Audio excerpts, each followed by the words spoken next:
What happens when you finally admit to your husband that you want to date other men, and instead of begging you to stay, he calmly hands you legal papers? Can someone really be the villain if all they do is protect themselves when you push things too far? This is the moment I realized my plan to upgrade my life was about to cost me everything. Before we dive deeper into this story, I have one small request. Please subscribe, drop a like, comment, and hit that hype button to boost this channel so more people can discover these incredible stories. The morning sun streamed through our kitchen window as I adjusted my new dress for the third time. I'd spent an hour on my makeup and hair, choosing the outfit that made me feel confident and attractive. Marcus sat at the breakfast table, hunched over his laptop with his usual morning coffee, completely absorbed in his work emails. "Notice anything different?" I asked, doing a little spin near the counter where he couldn't possibly miss me. He glanced up briefly, his brown eyes distracted. "Different about what?" My stomach dropped. After 12 years of marriage, this was exactly the kind of response I'd come to expect. "My dress, Marcus. It's new. I thought maybe you'd notice I put some effort in today."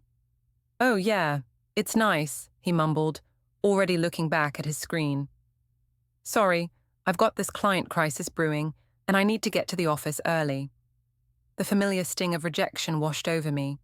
Here I was, 32 years old, still attractive enough to turn heads at work, and my own husband couldn't be bothered to look at me for more than 2 seconds. "You never notice anything anymore," I said, my voice sharper than I intended. "When was the last time you actually saw me, Marcus? Really saw me?" He sighed and closed his laptop. "Oenone, I'm looking at you right now. You look beautiful, okay? You always do. But I really do have to handle this work thing. That's always your excuse. Work, work, work. Meanwhile, I'm here feeling invisible in my own marriage." Our 6-year-old daughter, Elsie, wandered into the kitchen in her pajamas, rubbing her eyes. "Why are you and Daddy talking loud?" I immediately softened my tone. "We're just discussing grown-up things, sweetheart. Want some cereal?" Marcus stood up, gathering his things. "I'll be home late tonight. There's that conference call with the Singapore office." As he kissed Elsie's forehead and gave me a perfunctory peck on the cheek, my phone buzzed on the counter. The screen lit up with a text message, and I couldn't help but smile when I saw Callum's name. "Looking forward to seeing you at the office today. Hope you're having a good morning." The simple message sent a warm flutter through my chest. At least someone was thinking about me. Marcus paused at the doorway, his keys jingling in his hand. "Who's texting you this early?" I quickly turned the phone face down. "Just my sister Petra. She's always up early with the baby." He nodded and headed out, but I caught him glancing back at my phone one more time before the door closed behind him. The truth was, Callum Hayes had started working in our office 3 months ago, and he'd been nothing but kind and attentive. He remembered when I mentioned I liked a particular coffee shop. He asked about my day and actually listened to the answers. When I complained about Marcus working late again, Callum said I deserved better treatment. It felt good to be noticed. After Marcus left, my mother-in-law Helen called, as she did most mornings. "How are things, dear?" she asked, though her tone suggested she already suspected the answer. "Fine," I said, watching Elsie eat her cereal. "Marcus is busy with work as usual."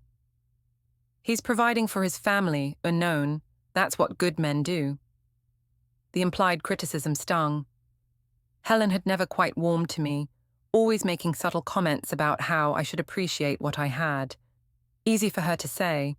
She'd been widowed for 10 years and had forgotten what it was like to feel neglected in a marriage.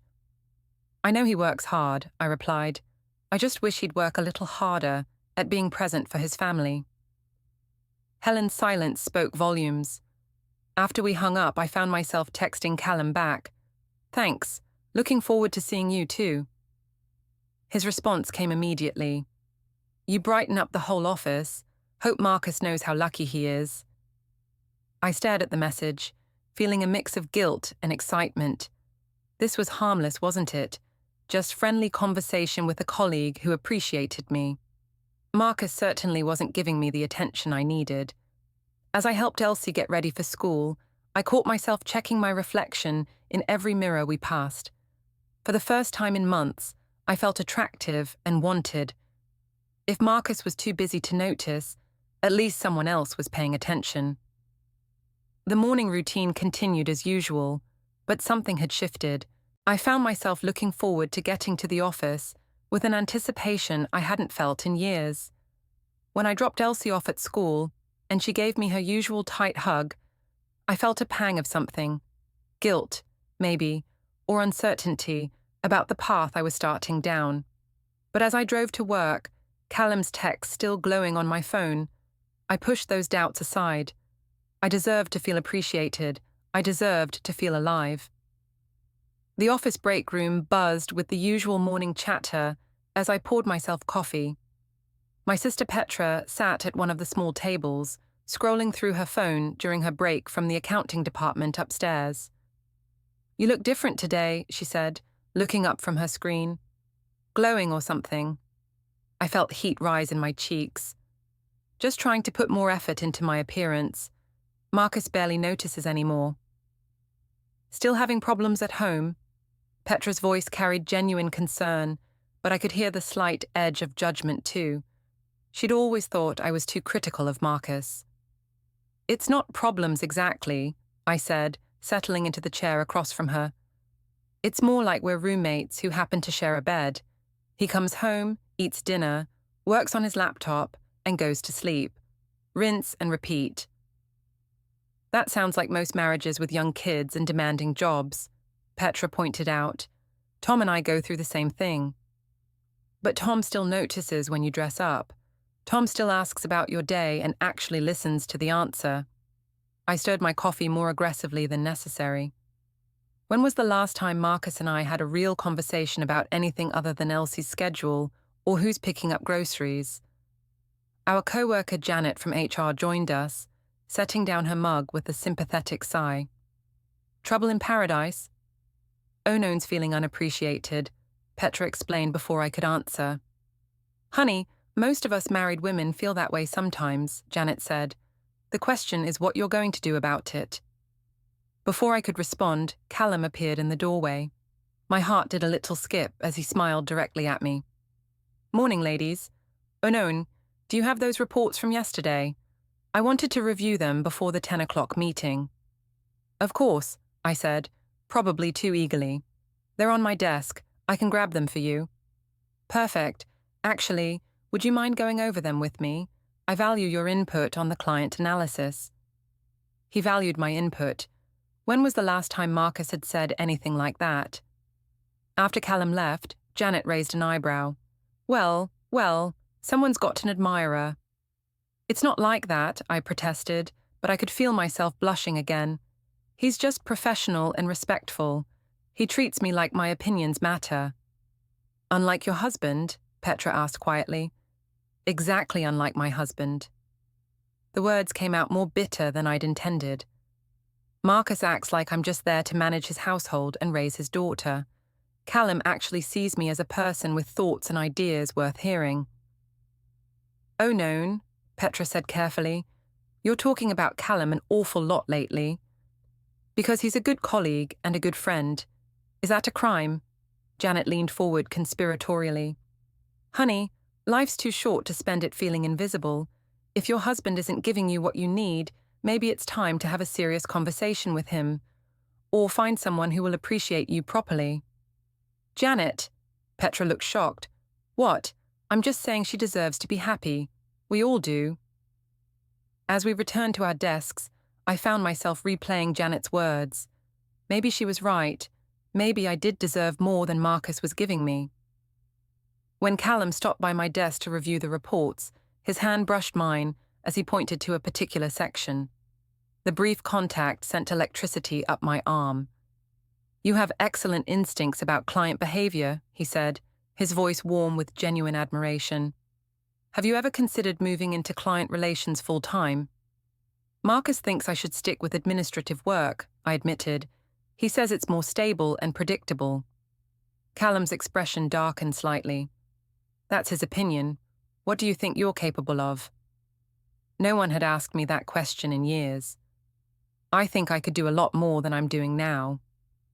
I think so too, he said, holding my gaze a moment longer than strictly professional. You're wasted in that position. After he walked away, I sat staring at my computer screen, my mind racing. Here was someone who believed in me, who saw potential Marcus had never bothered to recognize. When my phone buzzed with a text from Marcus saying he'd be even late to tonight due to an emergency server issue, I felt more annoyed than disappointed. I found myself typing a response to Callum's earlier message about lunch. I'd love to grab lunch today. Know any good places nearby? His reply came within minutes. There's a great little cafe on 5th Street. Meet you there at noon.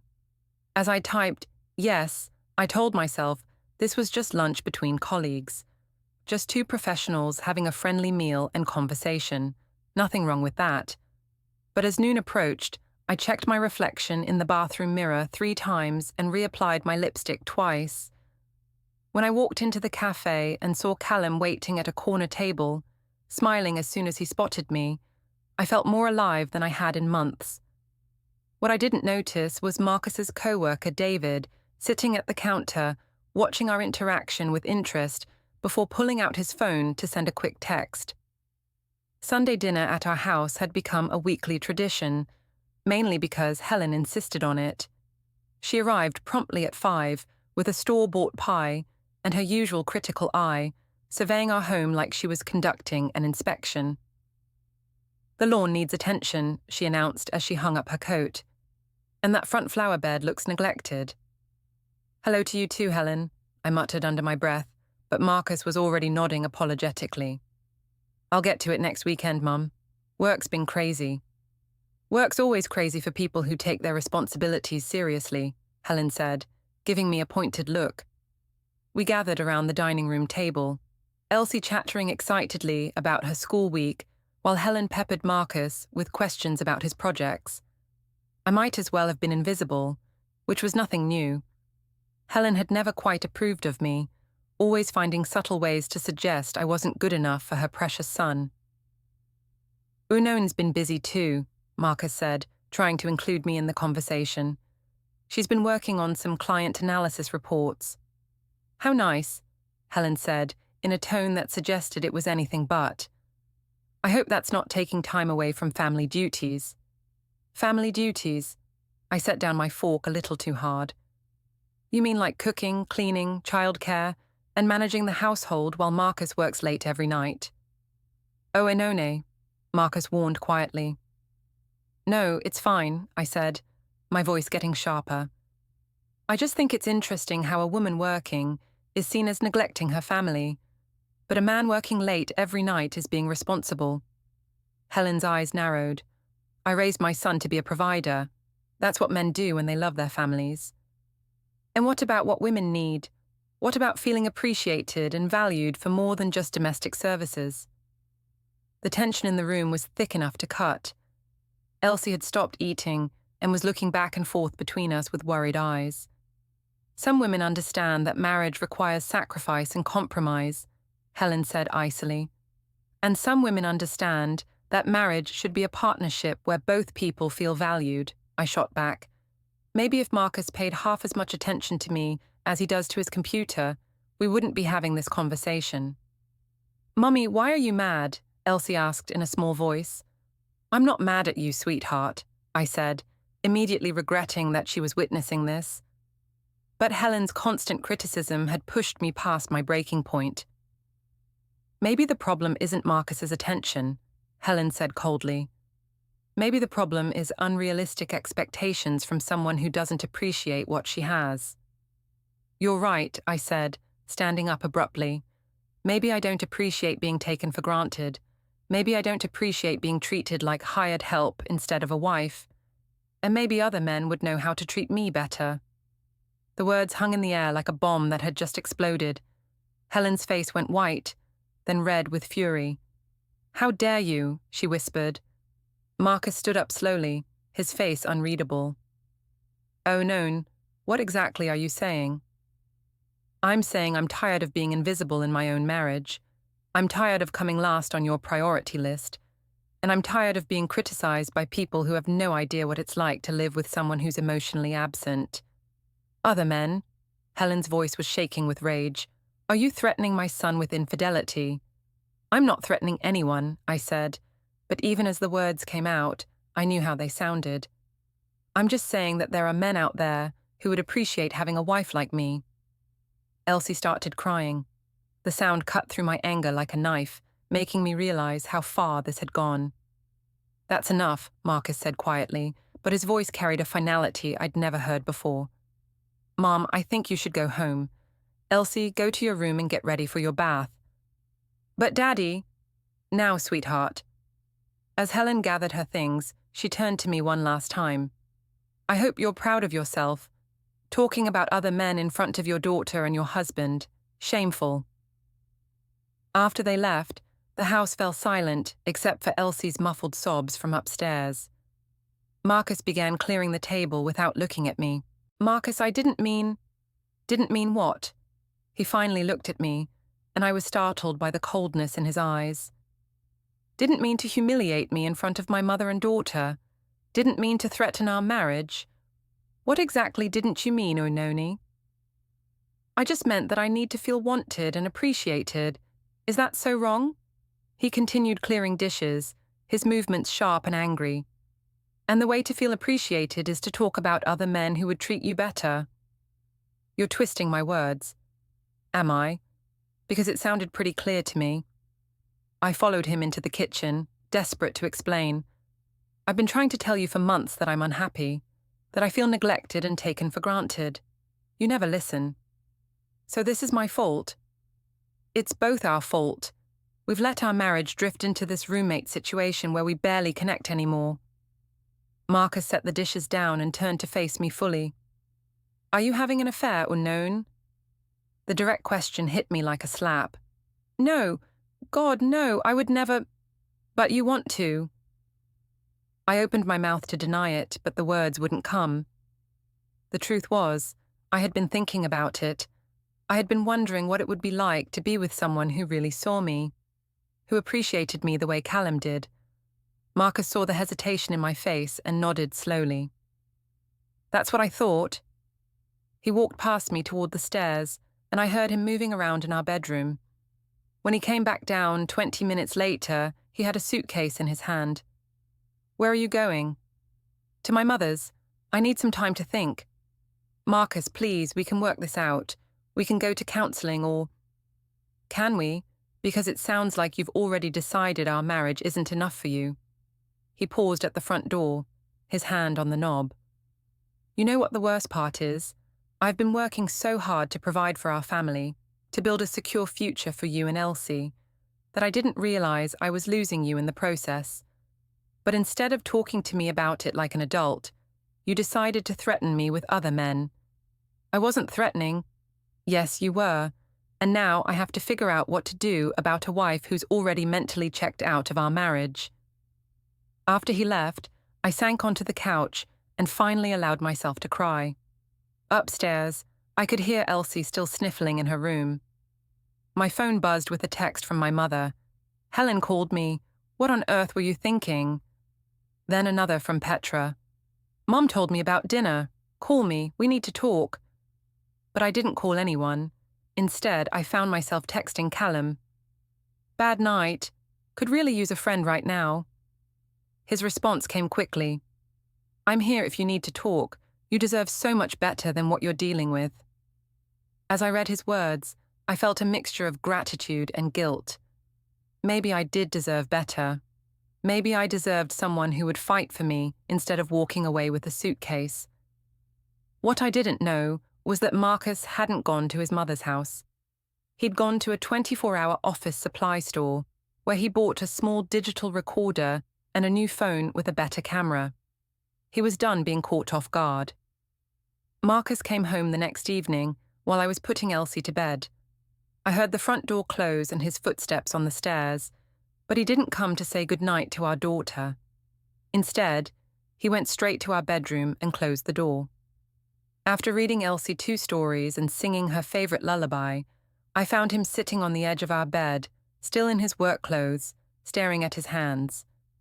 "How was your day?" I asked tentatively. "Fine." He didn't look up. "How was yours?" The formal politeness in his voice was somehow worse than anger would have been. "Marcus, we need to talk about last night. I said things I shouldn't have said, especially in front of Elsie and your mother." "Yes, you did." I was frustrated and I lashed out, but the feelings behind what I said, those are real. I do feel invisible in our marriage. I do feel like you've stopped seeing me as anything other than a household manager. He finally looked at me, and I was surprised by how tired he looked. "So, what do you want me to do about it?" "I want us to work on our marriage. I want us to make time for each other again. I want to feel like your wife instead of just the person who happens to live in your house and take care of your daughter." "Our daughter," he corrected quietly. "Our daughter." "You're right." I sat down next to him on the bed, careful not to touch him. "I know you work hard for us. I know you're trying to build security for our family. But I need emotional connection too, Marcus. I need to feel like you still want me, not just need me." He was quiet for a long moment. When he spoke, his voice was carefully controlled. "Are you having an affair?" "No. I told you last night I'm not." "But you want to." This time I answered immediately. "I want to feel desired and appreciated. If that comes from you, then I don't need it from anyone else. And if it doesn't come from me?" The question hung between us like a challenge. I could feel we were at a crossroads, that my answer would determine the direction of our entire future. "I don't know," I said honestly. "I don't want our marriage to end, but I can't keep living like this either. Feeling lonely and invisible and taken for granted." Marcus stood up and walked to the window, looking out at our backyard, where Elsie's swing set sat in the gathering darkness. "Do you want an open marriage?" he asked without turning around. The question shocked me. "What?" "You heard me. Do you want permission to see other men while staying married to me?" I don't know. I never thought about it in those terms." "Well, think about it now." He turned to face me, and his expression was unreadable. "Because that seems to be where this conversation is heading. That's not what I'm asking for. Isn't it? You're telling me you need something I'm apparently not giving you, and you're hinting that other men could provide it. So maybe the solution is to let you find out." I stared at him, trying to figure out if he was serious or if this was some kind of test. "Would you be okay with that?" I didn't say I'd be okay with it. I asked if that's what you want. My phone, sitting on the nightstand, buzzed with a text message. Both of us looked at it automatically, and I saw Callum's name on the screen. "Hope you're feeling better today. Lunch tomorrow." Marcus saw it too. His jaw tightened almost imperceptibly. "Who's Callum?" he asked. "A co-worker. He's been supportive during this rough patch we've been going through." "Supportive how?" I could hear the danger in his voice, but I was tired of hiding and pretending. "He listens to me. He makes me feel like my thoughts and opinions matter. He treats me like I'm worth paying attention to." "Are you sleeping with him?" "No. God, Marcus, no. We've had lunch a few times and we text occasionally. That's it." "But you want to?" Again, the direct question that cut right through all my justifications and excuses. I find him attractive, yes, and I enjoy his company, but I haven't done anything inappropriate." Marcus walked over to the nightstand and picked up my phone. "Mind if I read your texts with him?" My first instinct was to grab the phone away from him, but I forced myself to stay still. "Fine, read them." He scrolled through several days of messages, his expression growing darker with each screen. Finally, he set the phone back down. "You deserve so much better. Your husband doesn't know how lucky he is. You brighten up my whole day." Does this sound like casual co-worker conversation to you? He's being kind and supportive. He's flirting with my wife, and you're flirting back. I'm not. I love how you really listen to me. It's so nice to feel appreciated. Looking forward to seeing you too. Come on, Oenone. This is emotional affair territory at minimum.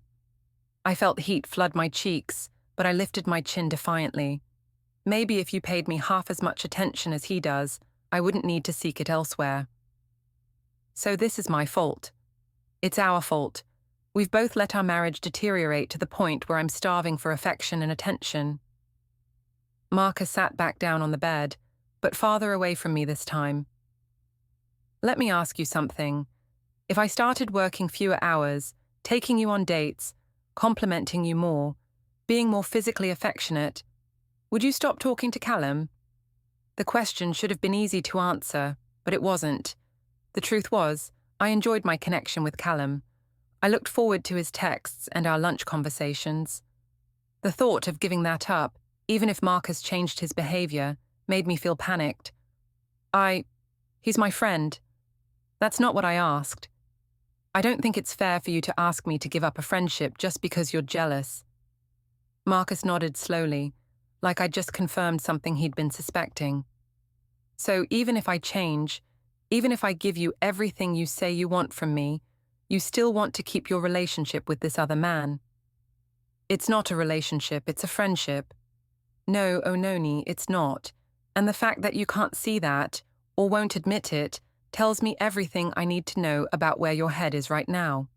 He stood up again and headed for the door. Where are you going? To sleep in the guest room. I need to think about some things. Marcus, please, don't shut me out. We can work through this. He paused in the doorway. Can we? Because it seems like you've already decided you need more than just me, and I need to figure out if I'm willing to live with that. After he left, I sat alone in our bedroom, staring at my phone. Callum's text was still there, waiting for a response.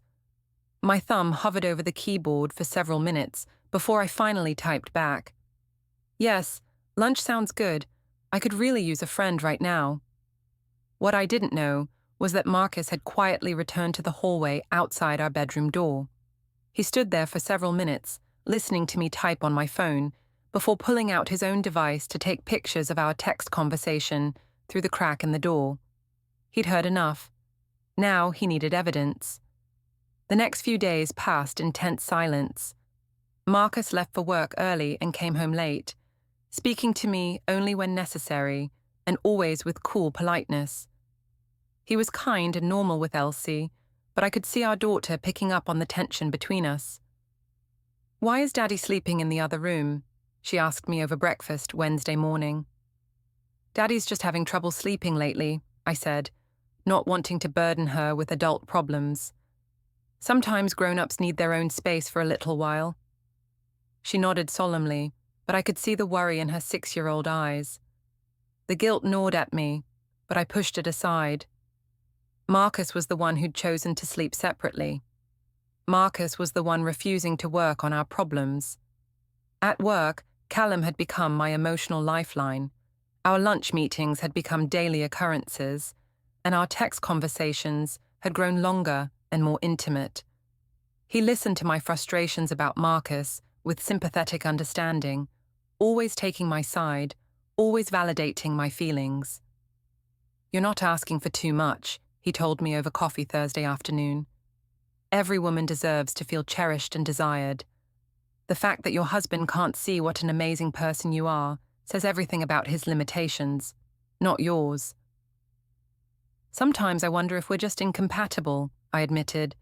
Maybe we got married too young and grew into different people. It happens, Callum said, reaching across the table to squeeze my hand.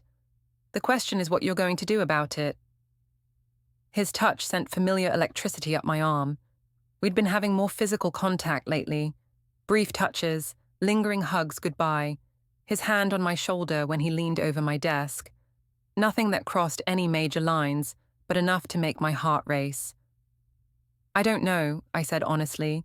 I keep hoping Marcus will realize what he's losing and fight for our marriage, but instead he's just pulling away.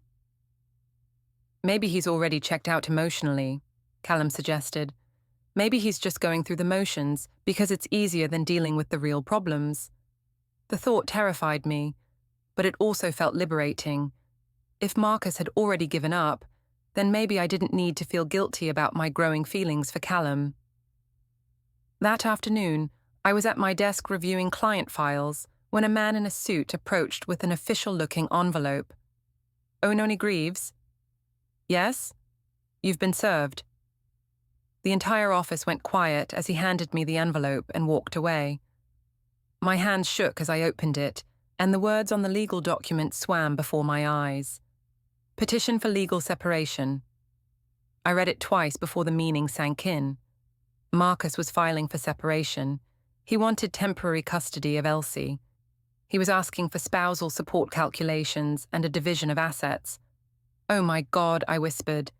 Janet from HR appeared at my side immediately. "What is it, honey?" "My husband. He's filing for separation. He had me served at work." The humiliation burned through me like acid. Everyone was staring, whispering, pretending not to watch while obviously fascinated by the drama. Callum materialized next to my desk, his face full of concern. "Are you okay? What can I do?" "I need to go home," I said, gathering my things with trembling hands. I need to figure this out." "I'll drive you," Callum offered immediately. "No, that's okay. I need to be alone right now." But as I drove home, my phone kept buzzing with supportive texts from Callum. "I'm here if you need anything." "You don't deserve this." "He's making a huge mistake." At home, I called Marcus immediately, but it went straight to voicemail. I tried his office, but his secretary said he was in meetings all afternoon. The coward was avoiding me. I called my mother next. "Mom, Marcus filed for separation. He had me served with papers at my office." There was a long pause. "What did you do, Oenone?" "What did I do? Why do you assume I did something?" "Because Marcus is a good man who loves his family. He wouldn't file for separation unless he felt he had no other choice. He's been emotionally absent for months. I've been trying to get his attention, trying to get him to work on our marriage, and instead of fighting for us, he's giving up. Helen told me about Sunday dinner, about you mentioning other men." My stomach dropped. Of course Helen had called my mother. I was frustrated and I said things I shouldn't have said. "Are you having an affair?" "No. Why does everyone keep asking me that?" "Because you're acting like someone who's having an affair, complaining about your husband, talking about other men, getting defensive when people ask direct questions." After I hung up, I tried calling Petra, but she was distant and cool on the phone. "I think you need to take a hard look at your choices," she said. "Marcus is a good husband and father.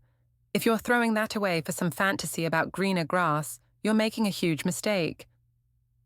"Everyone's taking his side," I said, starting to cry. "No one cares that I've been miserable and lonely."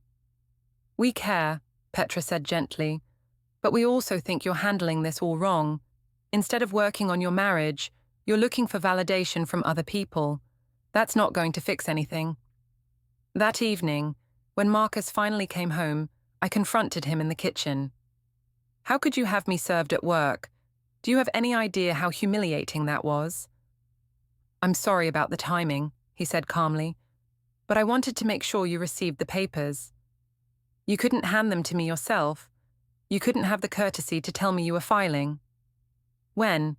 During one of our conversations, where you tell me how inadequate I am and how other men would treat you better." "I never said you were inadequate." "You didn't have to. Your actions speak louder than your words." He pulled out his phone and showed me the screen. "Like this text you sent yesterday. Having lunch with someone who actually listens to me and values my opinions." My face burned. I'd sent that to Callum after a particularly frustrating morning trying to reach Marcus. "You're reading my texts?" "I don't have to read them. You leave your phone lying around with the screen facing up. It's hard to miss the constant notifications from your boyfriend." "He's not my boyfriend." "What would you call a man you have lunch with every day, text constantly, and complain to about your husband?" I opened my mouth to argue, but the words died in my throat. When he put it that way, it did sound bad. "I want you to move out," Marcus said quietly. "What? This is my house too." "Actually, it's not. It's in my name only. I bought it before we got married, remember? But I'm not going to kick you out. I'm asking you to move out voluntarily while we figure out custody and support arrangements. And if I refuse, then I'll file for full custody of Elsie and claim alienation of affection due to your emotional affair. The words hit me like a physical blow. You wouldn't. Try me. I stared at him, looking for any sign of the man I'd married 12 years ago, but his face was cold and determined, like he was discussing a business transaction instead of the end of our family. I'll fight you, I said. With what money? I've already changed all the account passwords and moved our savings to a separate account. Your access to our joint credit cards has been suspended. If you want to fight me, you'll need to find your own lawyer and your own funding.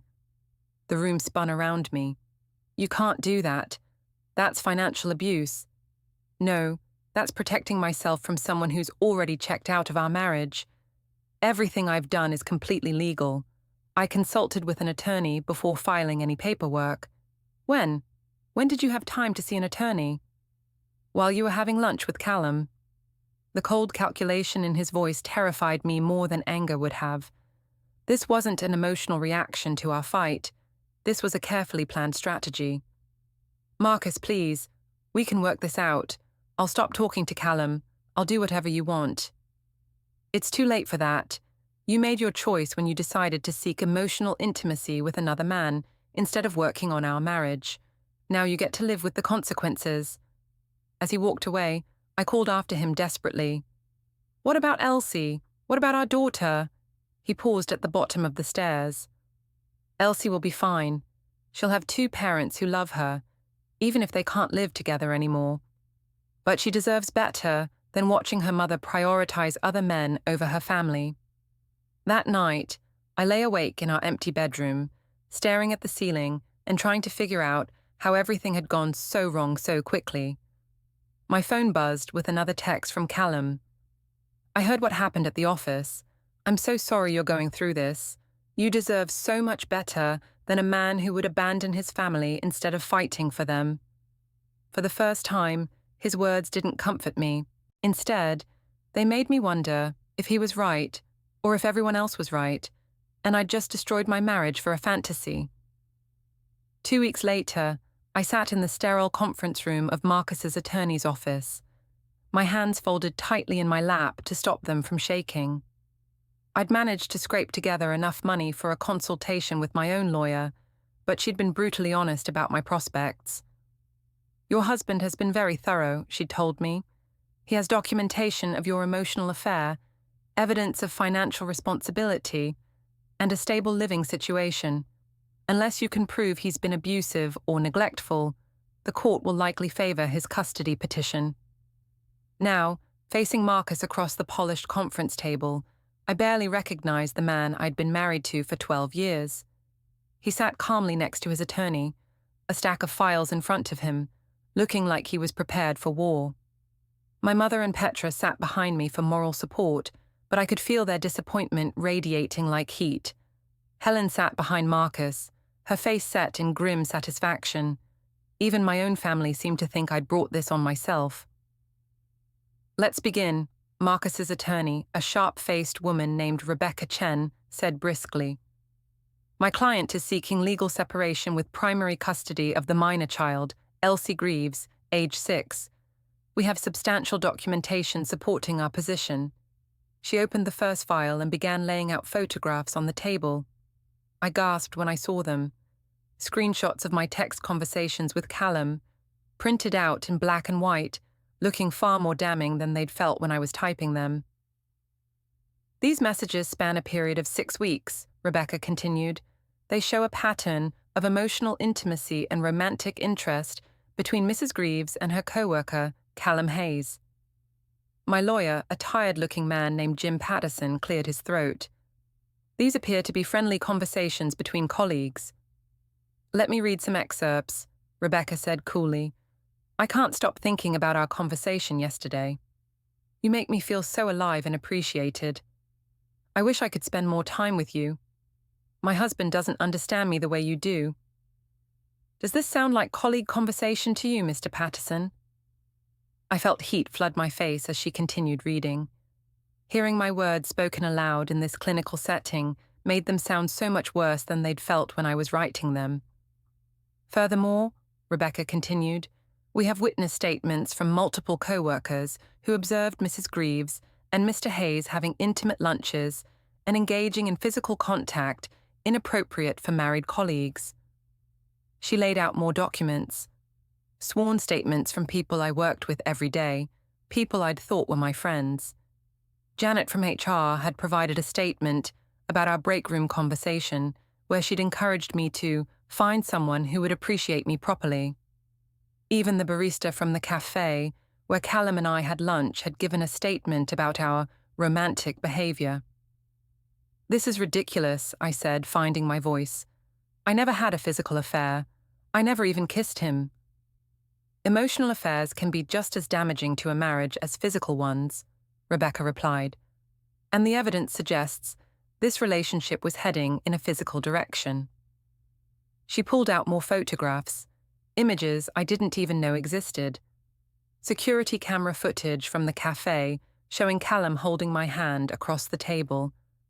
A picture of us hugging goodbye in the office parking lot that lasted several seconds too long. Even a photo of me checking my appearance in my car's rearview mirror before going into the restaurant to meet him. When did you take these? I asked Marcus directly. He spoke for the first time since we'd sat down. I hired a private investigator after you made it clear you were more interested in your relationship with Callum than in fixing our marriage. You had me followed. I documented your behavior. There's a difference. Rebecca continued her presentation. We also have evidence of Mrs. Greaves's neglect of her parental duties during this period. School records show she was late picking up Elsie on multiple occasions, always on days when she was having extended lunches with Mr. Hayes. Her daughter's teacher has noted behavioral changes consistent with the child experiencing stress at home. I felt like I was drowning. Every choice I'd made, every moment of happiness I'd found with Callum, was being twisted into evidence of my failure as a wife and mother. My client has been the primary financial provider throughout the marriage, Rebecca went on. He owns the family home, pays all major expenses, and has been responsible for Elsie's care whenever Mrs. Greaves was occupied with other interests. I work too, I protested. I contribute to our household. Your income covers approximately 18% of the family's expenses, Rebecca said, consulting another document. Meanwhile, you've been using family resources, time, money, emotional energy, to pursue a relationship with another man. She pulled out the final piece of evidence, a recording device that made my blood run cold. This is audio from the family dinner on November 15th, where Mrs. Greaves stated, in front of her daughter and mother-in-law, that other men would treat her better than her husband. My own voice filled the conference room, sharp and bitter. Maybe other men would know how to treat me better. The conference room was too bright, fluorescent lights humming like insects over the autopsy of my marriage. Rebecca arranged the exhibits like a prosecutor, screenshots of me telling Callum I couldn't breathe in my own home, hotel receipts from the night I swore I was at book club, Elsie's crayon drawing from school, Daddy and Elsie holding hands, Mommy a tiny figure on the edge of the page, face scratched out with black. Marcus didn't look triumphant. He looked tired. Primary custody, Rebecca said, voice smooth as glass. Supervised visits for you until you can show the court your daughter comes first. $800 a month for 24 months. No contact with Callum Hayes. I laughed, a wet, broken sound. Supervised? I'm her mother. You're the woman who left her crying in a high chair so you could answer a text that said, I miss the way you taste, Marcus said. Quiet. Devastating. Elsie's wail from the recording they'd played earlier still echoed in my head, tiny, confused, calling Mama while I lied about traffic. I reached for the pen like it was picking up a loaded gun. My phone vibrated in my purse. Callum, you free yet, babe? My place is lonely without you. I didn't open it. I signed. Every page felt heavier than the last. When I dotted the final I in my name, Rebecca gathered the documents with a soft smile that sounded like a door closing. Marcus stood. For 1 second I thought he'd say something human. Instead, he just said, "Keys to the house on the kitchen counter by Friday." Then they left me alone with the smell of dry erase markers and my own heartbeat. I made it to the parking lot before I threw up in the azaleas. 3 months later, I have a studio that smells like ramen and regret. Elsie calls Marcus's new girlfriend Miss Becca and asks if she can sleep over there on my weekends because Daddy's house has the good pancakes. Callum lasted 6 weeks once he realized my freedom came with bedtime stories over FaceTime and a court order banning him from pickups. He said co-parenting wasn't the vibe he signed up for. I got the excitement I chased. Turns out it's just another word for empty. Marcus kept the family, the house, the daughter who still flinches when I hug her goodbye. I kept the lesson. Some doors only open one way. And once you step through chasing a feeling, you can't crawl back when the feeling ghosts you.